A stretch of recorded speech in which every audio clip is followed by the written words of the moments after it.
Conversation podcast powered by Jesse and Shondell. Shondell, you are from? Bed-Stuy, Do-or-Die, Brooklyn. That little town. That's a little town. That's nothing like Hawthorne, Nevada. Population 5,000 cats and dogs. Okay, today is Friday, March 13th, 2020, episode 21. This is the Brothers in Conversation. We love this conversation because that's what it is. It's a conversation. Our program has been on for quite a while now, and now it's always time to bring some great guest spots in, and we're going to be bringing in Larry Lewin. Larry Lewin is a longtime industry executive in the hospitality industry. So, Larry, welcome to the program. Thank you, Jesse. Tell us, what are you doing right now, Larry, in terms of hospitality and how you're serving it? Jesse, are you asking what I do for career-wise or how I am acting in the hospitality field? Ooh, that's a good question. Well, our title today is Hospitality Role Models and Legends. So I want to know, I'm sure the people listening will want to know, what is Larry Lewin doing for a living, occupationally, in the hospitality industry now? Good, Jess. Well, I am currently semi-retired. I opened up a consulting company about 12 years ago, Lewin International. Okay. And basically I do consulting. So I remain in the casino industry. I currently consult to one casino in Puerto Rico at the Embassy Suites, which is a Blackstone-owned entity. Okay. And until recently, I also was doing a second casino in Puerto Rico. I gave up that opportunity at the end of January of this year, and that was at the El San Juan, which was for another hedge fund group called Fundamental. I also work with a group called the Service Companies, which is a cleaning company, and I help represent them and connect them, really. I think I've become more of a connector in my life now than an operator.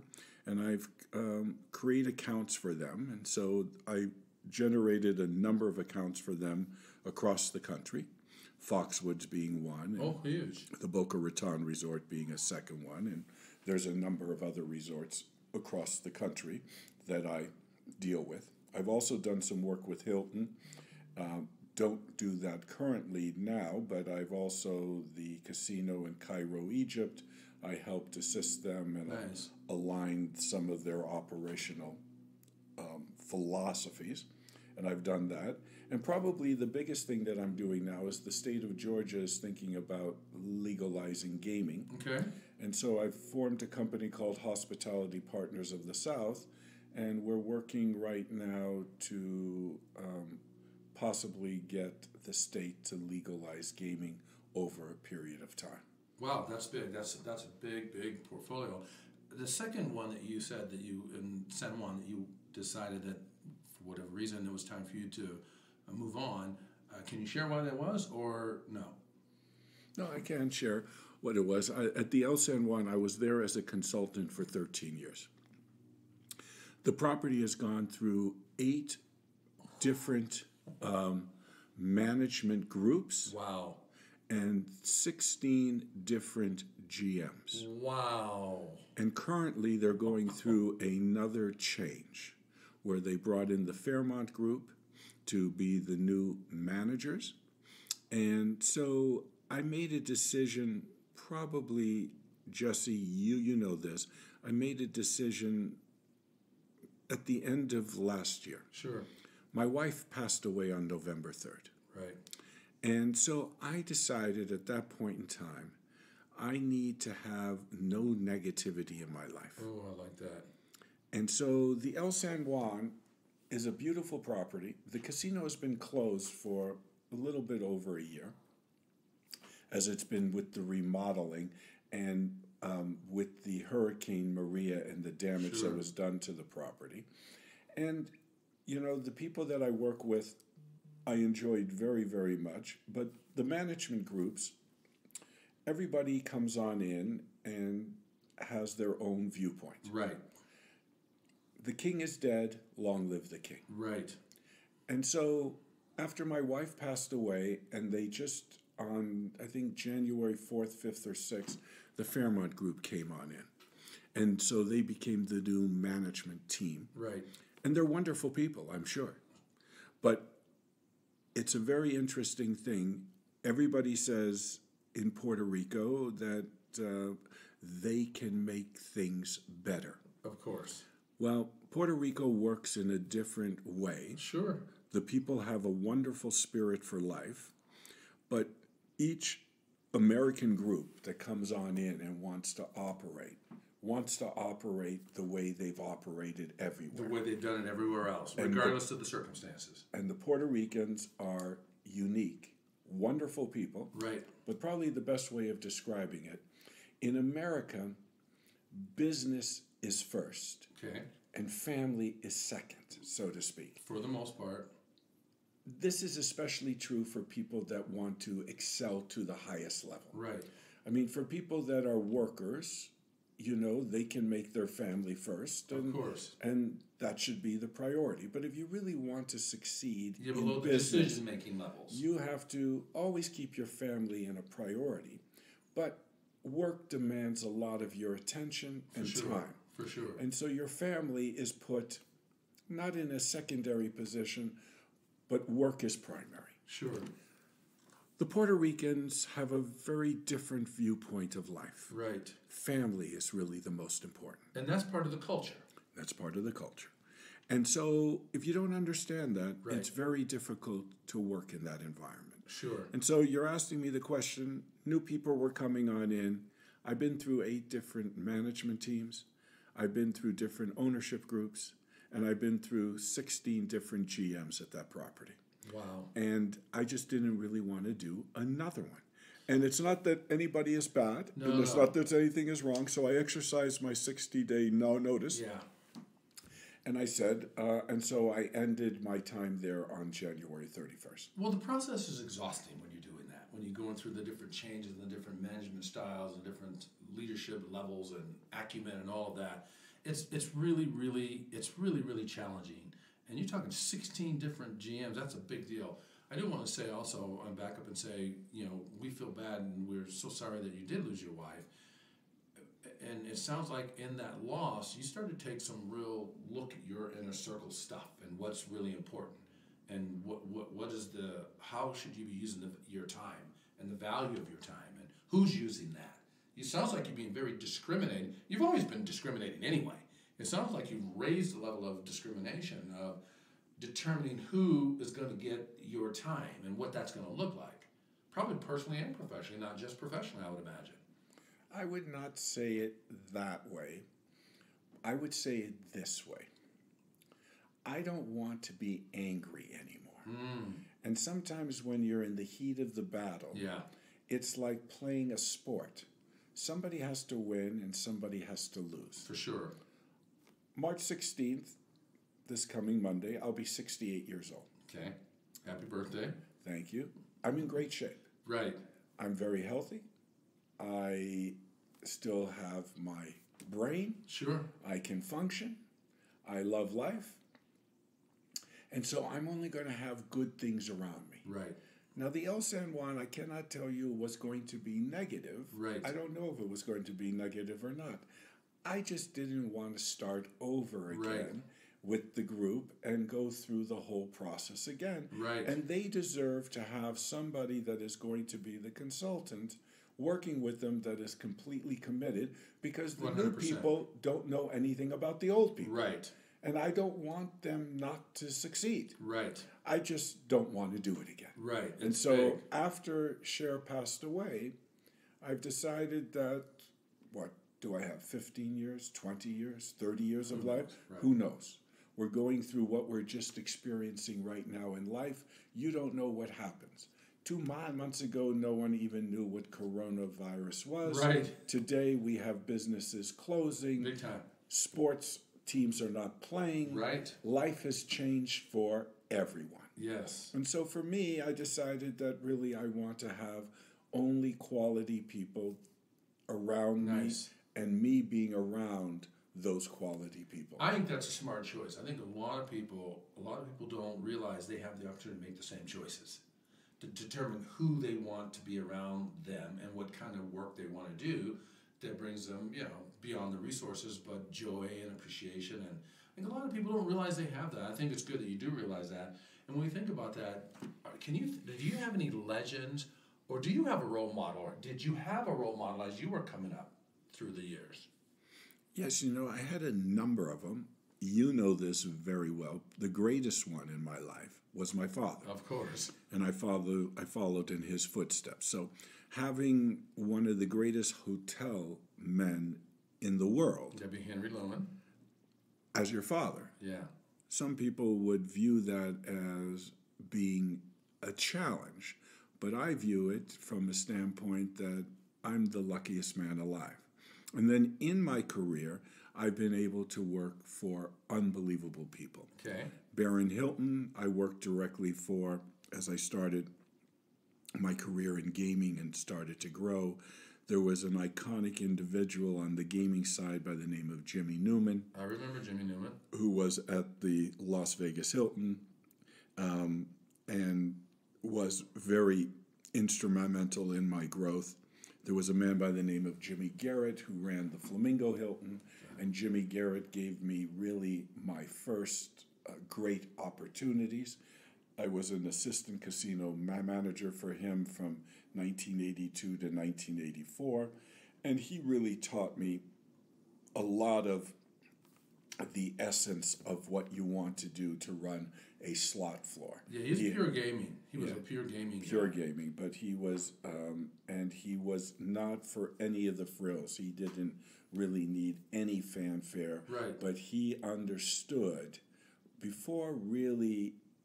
I wouldn't say before anybody else, but he really was very focused on a slot floor. So that was very, very important. That was before people were focusing on the slot floor. In fact, you're talking about late 70s, 80s, 90s. They were more table game focused at that time. Correct. Sure. Correct. As a matter of fact, at that point in time, the Las Vegas Hilton, which was the Westgate, was more of a table game place. Sure. Where the Flamingo Hilton became more of a grind joint, and it was more slot based. And then the Rainbow Pots of Golds, which were the first set of progressives that were brought in, and just really hit frequencies on slot machines. Jimmy Garrett was very, very focused on time of device. He really taught me this. There's two types of customers on the casino floor. Mm-hmm. Customer that has more money than time, and the customer that has more time than money. Okay? And what you have to do is understand is what your business is really catering to. Sure. So if we just take today and you go to a casino, for example, the Stations casinos. Right. The station casinos focus a lot more on customers who have more time than money. Right. So you have to give them a greater experience. Yes. They have to have more time value for their money. Right. Then you go to a place like the Cosmopolitan. Big difference. There is a customer that has more money than time. Right. So you still have to give them a wonderful experience, Right. but they are more thrill of victory, agony of defeat. They're much more excited about playing a short period of time, winning a major jackpot. So you'll have more machines that have a high hit frequency at the high end, which means that the customer is going to be ground out of their money a little bit faster, but they have less time. So you really have to really understand what market you're in, who your customer is, and what experience you want to give that customer. Then another individual that really was very instrumental in my life that really changed how I operate, and that is Jay Pritzker. Jay Pritzker was the leader of Hyatt. Yeah. And he brought me on, and I went to work in Greece, and then they brought me on and made me the president CEO of Hyatt Gaming. Sure. And then my job changed completely, and what he taught me was something completely different. Because of the universal nature, is that why? Because now you can look at a big global thing, not just property? Correct, because now I was no longer running properties. Right. I was no longer running the day-to-day. You had to run the master thing that helped run the properties. Well, not even that. That was a part of it. But what my role was even more in terms of how we were going to expand the company. Oh, what markets were we going to go into? sure. And how are we going to do that? So Very now different. all of a sudden, and how much debt are you going to carry on that operation? Sure. And so that was something that I had never done before, that I had to learn. So my expertise is, as he said to me, Larry, I hired you because you are very detailed. Sure. Now, for you to be successful, Right. I need you to be much more global.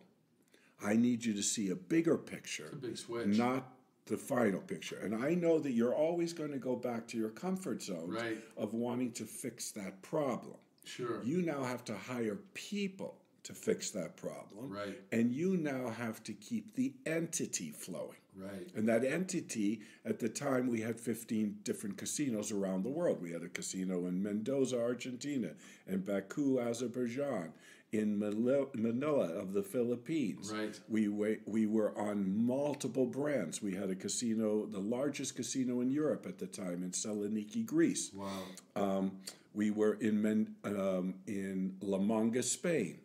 Then we had the Grand Victoria casinos in the U.S., which were riverboats. That's global. Then we had the Hyatt hotel casinos that people really know, but one in Aruba and one in Lake Tahoe, Sure. and then the one here in Lake Las Vegas were really very small. And then we were part of a consortium with the Casino Niagara and the Niagara Falls View Casino Resort.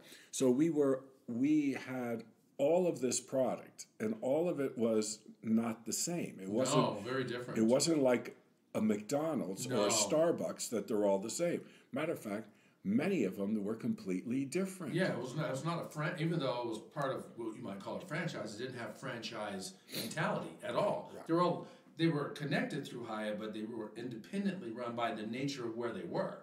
And culturally, Wow. you needed to understand where you are in the different markets. So in Puerto Rico, we also had the Dorado Casino and the Ceramar that were under Hyatt. So that was where I got my first experience to Puerto Rico before I went on my own and then, started being involved with these other casinos that I currently am. How was the transition moving from being super detail oriented to having to have that global perspective? How was that transition time wise for you and effort wise for you? It was very scary. I'll bet. I mean, it's like starting over almost. Well, you don't know what you're doing, and there's no one there to tell you Right. how to do it. Right.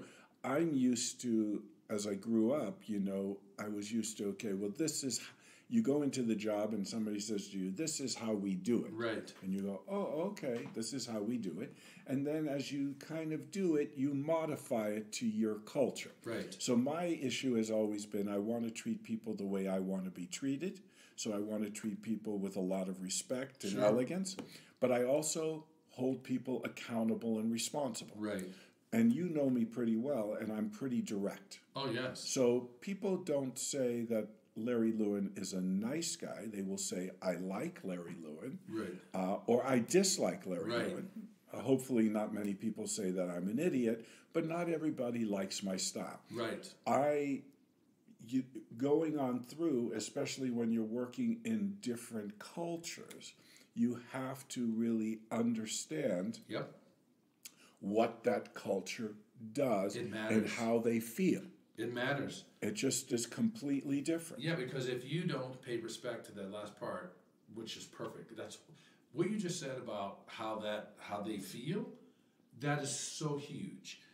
In fact, the book that I wrote, How You Leave Them Feeling, is based on exactly what you're saying. Because if you go into a different culture and you want to take your way or your style and just roll with it, whether they like it or not, that could be very devastating on that organization. We have to take full account of how they perceive things, how they receive things, how they like to be spoken to. It's a whole new learning. It's almost like learning a new language, actually, to be quite honest with you. You need to learn that. And you still bring your style along with it, but you need to pay respect to how you leave them feeling. Otherwise, you're not going to get them to cooperate with you. They're going to be turned off by You're absolutely right, Jesse. And one of the problems that Americans have in traveling is that we're spoiled in this country. Oh, yes. And we kind of believe that the rest of the world should live like we do. No, yeah, that's... But they're very happy the way they live. For sure. And so when you're going into their culture to work, the most important thing is to understand their culture. 100%. Being clear about what your objective is, because you've been sent in there to do an objective, whatever that is. Matter is. And sure. you need to get to make sure that that is completed and done in a proper manner. Right. But you will never be successful unless you really understand how they feel. And more importantly, is even as your book said, how you leave them feeling. So you have to understand how they feel. And even if you agree or disagree Correct. with how you feel, if you're working in their environment, Right. you have to make sure that you make them feel 100%. good. So, as an example, today you're in my home, Right. and you came on in my home and you said, gee, this is a very nice home, but what you really said, which my wife and I had tried to do, Right. this is a very comfortable home. Yes, it leaves me feeling comfortable. And that's my first time in. Right. And that feeling means that now I'm open for whatever we want to do. But if I'm not feeling in a particular way or awkward or angst or whatever that is, that's going to predict how I'm going to show up. Yes, so what you've created here is an atmosphere of comfort, of just the right touch, just the right fireplace, just the right setting on the pool, just the right direction where you can see the strip. I mean, a number of just the right things. You can feel them. Well, and even as you're asking me how I've changed, during the period of time, I've mentioned a couple of times that my wife passed away and we were together for 44 years. And a couple of years ago, she fell down the stairs and broke her legs, and that really started the process of, of bringing her to her demise. But I tried to bring comfort to her, so I used to buy flowers, Right. but now I make my own arrangements. Nice. So as you go through the house now, and you're sitting here, and Right. all these arrangements that you see, Right. I do them. Wow. I buy the flowers, and I do these arrangements. You know So- what? So Okay, wait a minute. Yeah. How many former presidents, CEOs, senior level executives are going to the store, buying their flowers and making their own arrangements? And there are a number of them around us. I can see one. there's 4 of them. And they're major. They're not little. They're Right. big. Right, they're So big. how many of people that have your background you think are doing that? I don't know how many are doing that. It doesn't really matter because it kind of makes me happy. Now, some of my friends say to me, you must have been an alternate lifestyle in your life before. Right. I go, well, I don't know what it was in my life before. I just know that this it brought happiness to my wife that I Right. did this. Right. And it really is a very soothing kind of thing for me. And so I do this now. And so you see, when you see these and you come on in, you probably thought when you came in, oh, he's doing it here. He probably went out and bought these arrangements. Or I figure your assistant maybe just figured it out and purchased them and placed them because she knows you like them. Right. No. I would have never thought that you did that. I did not even know. All these years I've known you, that's an artistic touch. That's an artistic flair. That's also attention to detail too, though. Right. No. And so I've done this, and I've really started this about 2 years ago, and it's the thing that's happening as I do this, and people start learning that I do it. Right. Everybody comes on in when I say it, they do exactly the same thing, Jesse, that you're doing now. There's just this big smile Right, on their face right. because they're going, really? I've known this man a long time. It's true. And now you want to tell me you do flowers on top of everything else? But Claire, you know what's really, my smile is from what you just said, but it's bigger than that. It goes deeper than that. Because I know that we grew up in different places, and I knew we grew up in different styles. But our friendship, we have a friendship and we have a professional relationship. We have both, and we interchange and intermix, whatever. But there's so many things that we do that are very, very similar. Just the fact that you've never shared that before, I literally do that all the time. There are people that have known me for 15, 20 years, and they don't know I have a fine arts degree because I don't talk about it.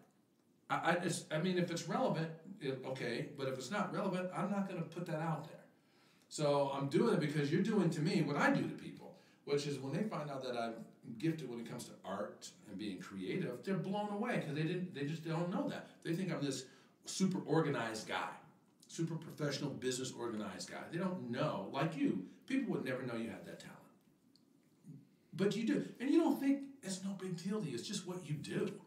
You're not making a big deal out of it. You never would. It's just what you do. It's a matter of fact. Yeah, it makes me happy, and it makes the people that come over here happy. And I just want to tell the listeners that I've known you since you were 16 years old, and you worked for me a number of times in your life. And ever since we first met, and not only have we had a very good connection from a friendship, we have been a great bond in regards to seeing things professionally and personally in the same way. 100%. And I remember when we were at the Sands, and we were dealing with high-level customers, and I could depend on you more than anybody else on my team, and we did critical things. Very. And you were the best. And not only do we do critical things from making sure that the customers were having a great experience, but really you took my vision of trying to understand theoretical. That's right. And wrote a complete paper for me on the vision of theoretical, which is still relevant today. Right, it is. And completely relevant. Well, that's so true. And the reason why that happened like that, Larry, is because you have been my number one role model when it comes to hospitality, from watching you work, watching your family, watching the connections that you serve, watching how you ran organizations. And when I got an opportunity to work with you, I was not going to fail at all where you had to come in and clean up behind me. That was never going to happen. You would hand me things with no instructions. You even gave me things that were way outside of my authority range. Like I didn't really have, but I couldn't say, well, Larry, that's outside of my authority. You didn't want to hear that. You didn't have time for that. You needed to get things done. So whenever you would give me a project or an assignment or a directive that was outside of my authority, I found a way to get it done. You were the best. I had to, because I didn't feel that I had an opportunity to play for second place. I had to be I chose, and I wanted to be the best person that you've ever said, I'm going to give you an opportunity. I wanted to be that person, whatever the circumstances were. And there were some tricky circumstances along the way. Being in hospitality is not as easy as we make it look. Well, everything is easy when it's working. Right. Fair enough. It's just when it isn't working. Right. But to make it work is very, very complicated. And my wife used to say all the time to me is that you make one critical mistake. Right. You make everything you do seem easy, so people think it is easy. Right. You should screw up a little bit more and then get very frustrated and then fix it. That sounds like Cher. Because then people will think that you're working much harder. You do make it look easy. And I like that, though. I really think that's something else I like to model. I like to make things look easy as well, because it's nobody's business in what detail I have to go through to do this unless they make it their business. Otherwise, most people are just concerned about the results. What are you going to do for me? That's really it. So can you share one of the most difficult things that you managed or had to manage throughout your career path? Can you think of something where it fell into your space, you had to figure it out, and there were very few to almost no answers to this situation, and you got to figure it out? Well, there were a number of them. I will say probably the thing that scared the most or was the hardest to do was having to do something that I was totally unprepared for. I became prepared afterwards, but there really are two stories. One is going to be somewhat humorous, and then the other one became very critical in terms of my success. Okay.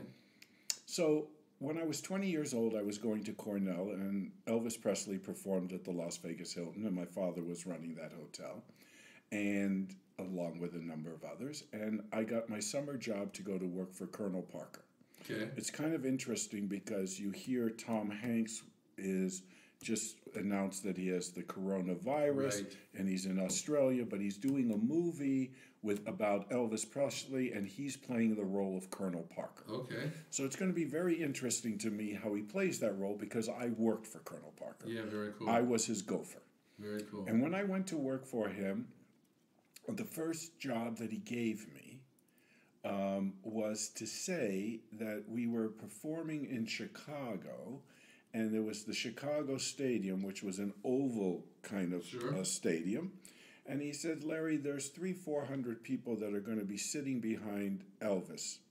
And if you watch all of the candidates today, when you watch them on TV, they no longer have a background. The background is people. Right. And the people are, there's a young person, there's an old person, there's a Spanish person, there's a black person, Right. there's a Jewish. Right. So when you're looking and he's speaking, you see everybody behind, and you can relate to somebody in that crowd. Sure. Well, the Colonel understood that before anybody else, I Wow, I'm believe. surprised because it was a unique character. Very unique.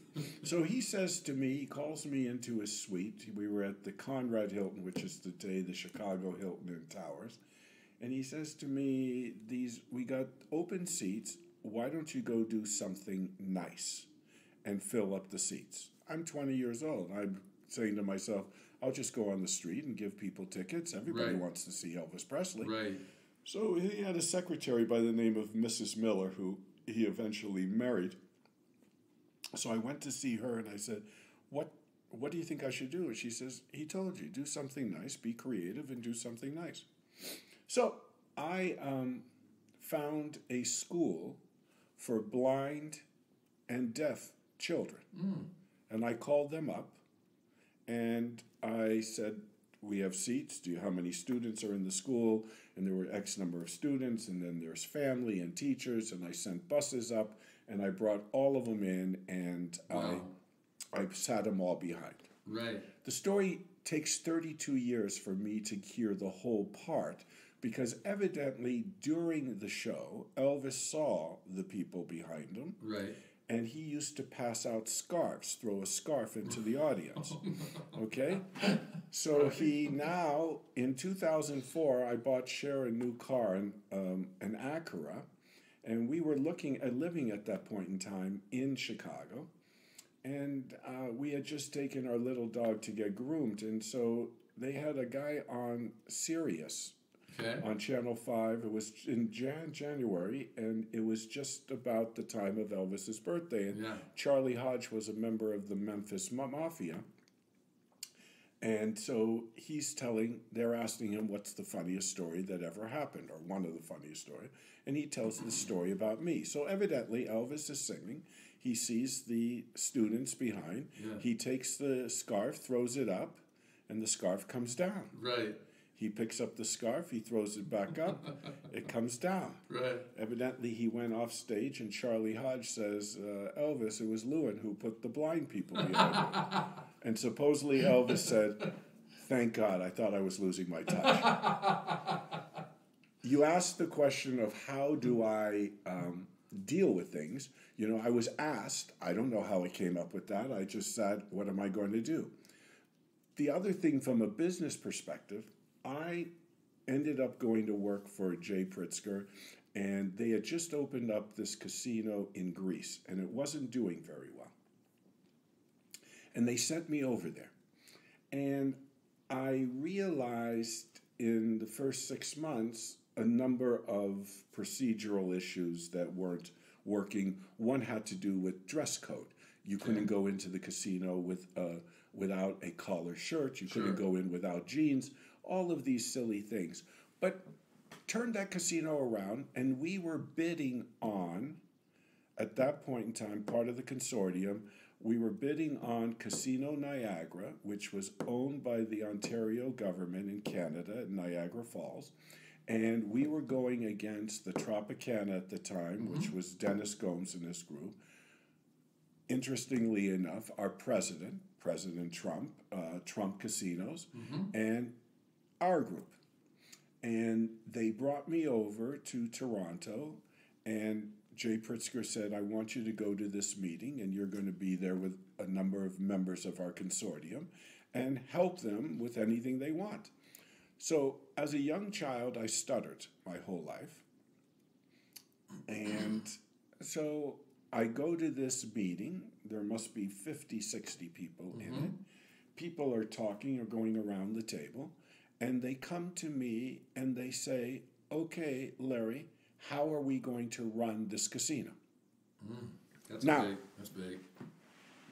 I don't even know what the casino looks like. I don't even know what they're planning on doing. Right.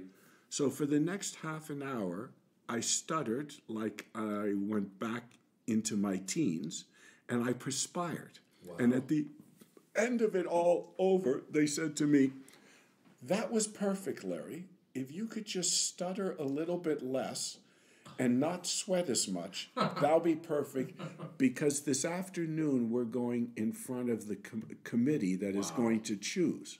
And so I said, I don't know what I said to myself. I don't know what I said. Right. But just give me an hour. And I went back to the hotel room. Right. I had to take a shower because I got to tell you, it was like I was in a swimming pool. I mean, I didn't have rings under my shirt. The entire shirt was like I had just been there. And I went and I took a shower, kind of tried to remember all the things I said. Right. And that afternoon went and made a presentation. And we won the bid. Wow. And that contract remained with the Falls Management Company for 25 years. Wow. They just gave that up. Wow. The Mohican Sun now run those properties because now they privatized it, and so they just turned that over in June. So that was probably the most difficult professional thing that I had to do, and I had no time. So I always try to tell people this. Business works in a very simple way. Everybody wants to be successful, but success is when preparation meets opportunity. For sure. So you never know when that opportunity is going to come. Right. An opportunity sometimes is extremely challenging. Right? But you don't know when it comes. Right. But when it comes, you've got to take that risk. Correct. But you can't be successful if you're not prepared. Right. So preparation is the key. So I wasn't prepared to make that early discussion. Right. But knowledge of how to run a business and how to run a casino, Right. doesn't matter if it's a big casino, a small casino, No. a blue casino, green casino. Right. I know how to run a casino. Right. I know how to run the back of the house. I know how to run the front of the house. I know the type of people that I need. Right. I know the structure I have to create. And you learn that along the way. You learn that along the way. And your preparation's huge, and you're right. So that's a great sharing. I appreciate you. That's challenging, stressful, and humorous today, not humorous then. But I like that, and it takes me back to when I'm thinking about your style. And when we did work together at the Sands, when you were the senior vice president of hotel, and you were on the hotel side and the gaming side, and your father was the president, most of the time when you worked in your office, you would take your shoes off. So at the time, you had me in a role. I was a coordinator at that time, and I had all the junket reps, independent agents, and that's what you had me in charge of. I didn't even know what a comp was until I got there, and I was waiting for my senior vice president to give me the comp sheet for my players so that I could comp the people properly, and I can let my reps know these are our comp guidelines, blah blah blah. It's reinvestment value. What we do is what we give back to the players based on whether how they play the games, how long, what average best, and all that. And I was brand new to all of that. I'd been in operations before that as a dealer and as a floor person, but I didn't know the marketing side or any of that. Well, my boss played like he was going to show me, and he sat me down in front of his desk, and he wrote out a sheet of paper and said, "Let me show you how I got these numbers." And there were several numbers. There was a group of numbers that set up our theoretical win: 0.0115, 0.0184, .0552. I still remember these numbers. I haven't had this conversation in like many years. Those were the numbers. And we had no freaking idea what these numbers mean. So we couldn't do anything with it because we didn't know whether to go backwards or forwards. So when I realized he wasn't sure, and he closed the meeting after about 4 minutes, and he just threw the paper back at me, I thought, I really need this. So I'm not going to go to Larry and try to figure this out. I got to go outside because the intelligence on the property wasn't there for that. So I teamed up with Nancy Rayfield, my former college math teacher, and Jim Kilby. He was the world-renowned on casino analysis at the time. I teamed up and I took those numbers to them, and the three of us, I worked 17 straight hours with and without their help doing the algorithms and the math on this, what should we call it, the factor project. So showed it to my boss, and because I couldn't come to you because you were above him and he was my boss, and I shared it with him what I kind of figured out. I think this is right. And he said, let me hold on to it. He held on to it, and then about 45 minutes later he comes over and he just drops it on my desk from the air. And he says, you need to explain this to Larry. Larry needs to know this. I said, oh, okay. So he set up a meeting. He was in and we were all in it. And you were so quick. I can see you today in my mind just as if we were there yesterday, and that was in 1988 to 89. You were sitting there with your hands underneath both of your legs, and your feet were going with no shoes on, and I was seeking to lead the meeting. I was the most junior person in the room, but you could see what I was up to, and you were skipping ahead. I go, Larry, wait, back up, Larry, let's go back. Because I knew my boss wasn't getting it. You were getting it really, really, really fast. And that was such a very cool moment because you allowed me to take on a responsibility that was really at the vice president and senior vice president level. I was a coordinator. But we needed the intel, and we needed it right then. Once we finished that meeting, you sent out a memo to operations and on the accounting side, and you said, please change the factor numbers in our system to match these algorithms. I want to say a bad word, I'm not going to say it. I could have pooped myself. I was so scared. I go, oh God, that better be right. And it was right. Do you remember all of that? I do. I mean, as I said, it was great. That project I've carried on with me in every other place that I've gone over the years because it has been so relevant because it is the reinvestment quotient of understanding the value of a guest. Unbelievable. And so it's unbelievable what you did. You kind of created a process that was great. And you'll notice today that I've changed a little bit. I leave my shoes on. Right. I think you needed the rest, the relief or something. But that's so funny. That's so amazing. I never knew that. You know, you strike another memory in my mind is I decided to aim some of my reconnecting with people that I've spent some great time with in hospitality back to those hospitality people. Well, I reached out to this guy named Jeff Evora. Jeff Evora was a coordinator when I was director of casino marketing at the Flamingo Hilton. Okay, he was a coordinator. And I reached out to him. Now he's the president and COO of a high-level hospitality organization in the Philippines. He's risen. So we were having this conversation. He said to me, what we're doing here, he did that to me.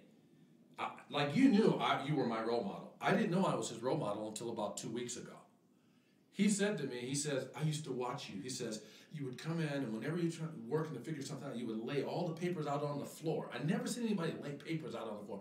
He said there would be 8 or 9 or 10 papers. You would lay them out on the floor, and I would watch your logic set, and I was watching. He goes, you were my role model. So I was watching you. He goes, today, I do the same thing. When I'm handling a big problem, I lay all the papers out on the floor. And I never knew I was this guy's role model. I had no idea. And so he's using the same thing that he saw me trying to work something out, figure something out. You're using the factor project and the details and the intel from that to talk about reinvestment values. What is this, 30 years, 40 years ago? Wow, it was 1989, and so we basically are 30 to 31 years ago. Amazing. That this project was there, and it really made a difference because we didn't know before then, other than this is a great customer. Right. This is, we got to take care of them. And the host would say we have to take care of them. Right. They're a great customer everywhere. Right. All of a sudden we had a factor sheet that basically would really tell us that the true value of this guest and how much we truly could reinvest in them and them still being a positive resource to the organization. Yeah, it was a science. It was based on probabilities. It was based on the average bet, the time play, the probability of the game. Each game has different probabilities, so the factor has to be different. Right. And that was all lined out. And I give two thanks to that. Number one, I give thanks to Jim Kilby and Nancy Rayfield, and also to you. My boss didn't really give me the authority. I took it on because I knew we needed it. You gave me the authority to be able to do that and to accept it. But the biggest surprise, I think you're going to be surprised. You and I never focus on, we don't put a bunch of emphasis on, what color someone is or what race someone is. We talk about if it's relevant. If it's not relevant, we don't care.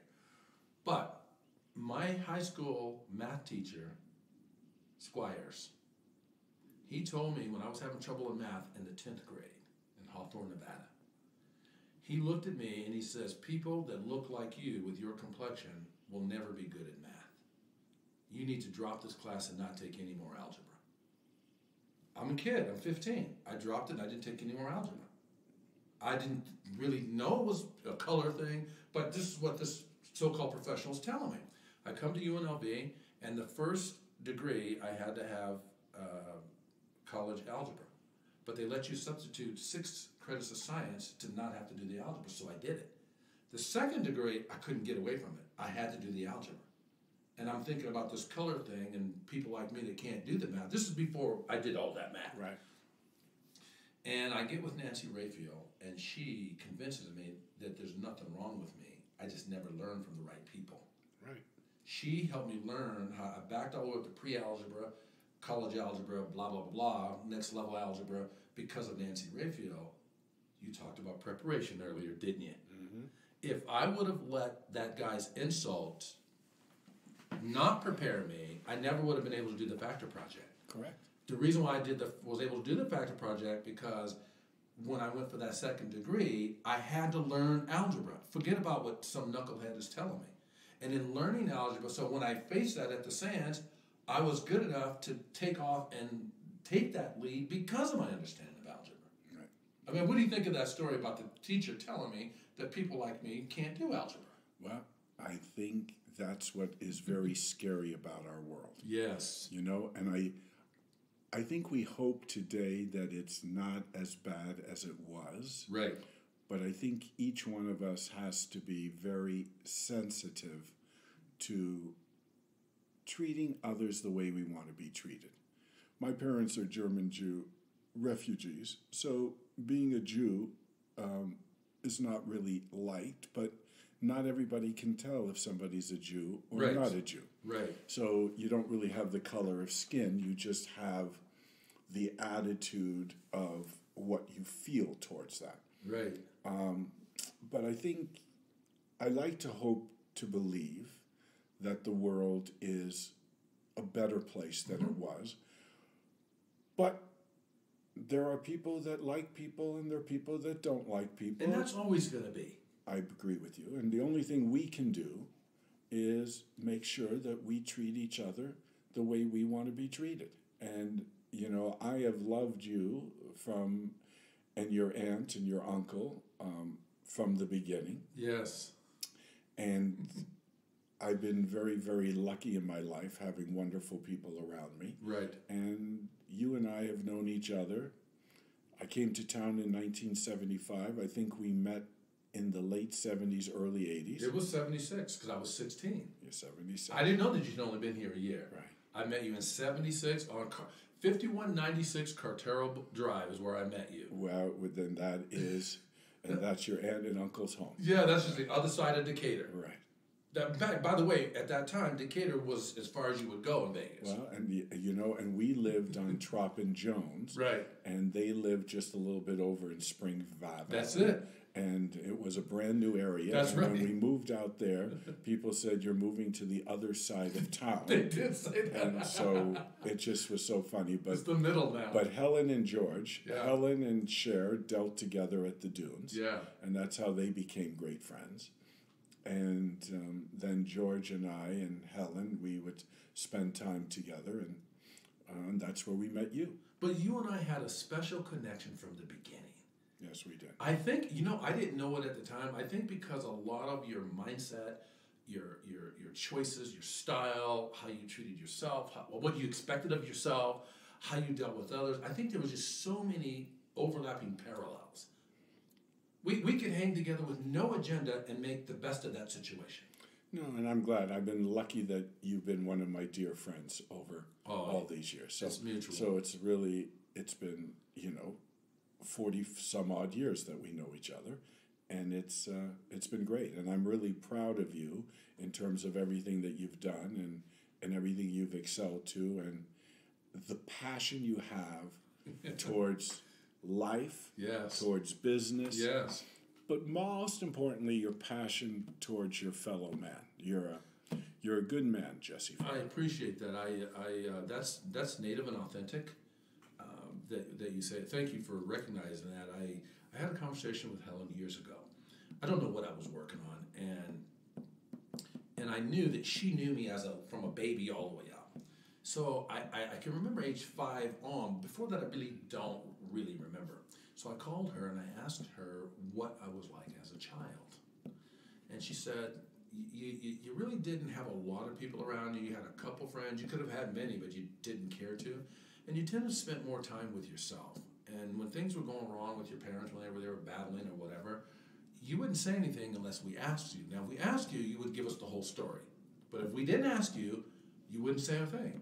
I thought I learned how to. I didn't know I was always that way. So she said that, and it really surprised that as a little kid I behaved that way. I didn't know that, and so but that was, I think that was a charming connection for them, because I wasn't like a normal kid that just went around wild all over the place. I just was never that guy. So the guy that you see, Larry, this is 100% authentic. I'm looking to refine and constantly get better and better. But the core sense of who I am, I do care about people. I do want the right and best things for people. And I don't care who they are, how they are. If you're anywhere in my sphere, like if you hire me to do a job, I'm going to do the job seriously. Right. I'm going to go to I'm going to do things that you've never seen before. And that's just how it is. That's why you're the best. Well, thank you for being on the program. This is really, really good. I really, really enjoyed it. We talked about role models and leaders in the hospitality industry, and I feel fortunate that it is largely because of you that I have a hospitality background. The two things that influenced me largely to choose hospitality would have been the movie Hotel with Case Milne. That whole thing got me inspired, and then you come along and you're in the hospitality industry at the levels that you could provide opportunities for me to grow and advance. You literally gave me the first of a number of hospitality opportunities that were not available for many people, let alone people with my background. You said, you didn't even give it a second thought. You just knew if you put me in this particular role or that role that I was going to take off with it. You never even questioned it, not once. So I thank you for being who you are, and I hope that people listening to this, even if it's not hospitality, can find their role models and their legends and leaders and learn from the best. Because how can you ever be the best if you don't use the resources from learning from the best? I agree, and I would just end on this note. Whatever your passion is, go for it. Mm-hmm. And prepare yourself to be the best at whatever that may be. Because opportunities will come your way, and you will be able to experience the success in whatever passion drives you. I totally agree. That's well said. And with that being said, this is the close. And we always like to close as a takeoff from what you said about connecting that passion. when you do that and you aim that towards the world and the people, be very considerate with knowing that the best life starts when you connect with how you leave them feeling.